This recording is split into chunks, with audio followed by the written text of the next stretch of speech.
Emotional intimacy is personal closeness of a relationship. Intimacy is to be close, to be intimate. Alam natin yung intimate.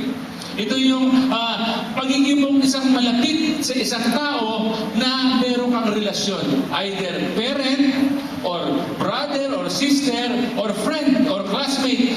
Yun yung emotional intimacy. Meaning, yung kasama mong ito ay talagang close sa iyo emotionally. Maaaring hindi lover, o kaya katulad boyfriend, girlfriend, kundi yung mahal mo. Sino sa atin dito yung nagmamahal?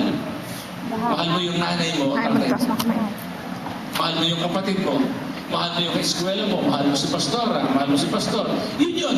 Personal closeness. To be emotionally intimate sa isang tao is to be personally close. Malapit ka. Kaya may katabi mo, emotionally intimate ka ba dyan? Close? Aba, hindi ka mahawak sa legs, oh. Hindi ba masama yan? Kasi nga, sinasabi ng isa natin na all of us must be in a relationship. Kahit anong edad mo. And all of us has emotions. And therefore, and all of us needs to be intimate. Kaya nga meron tayong close friend. Meron tayong best friend. Meron tayong buddy-buddy. Meron tayong, ano tawag natin sa ano rito? Ka-birds. Ano pa? Ano yung terminology ng mga youth doon sa close, ha? Kajolog, ba yun? Okay.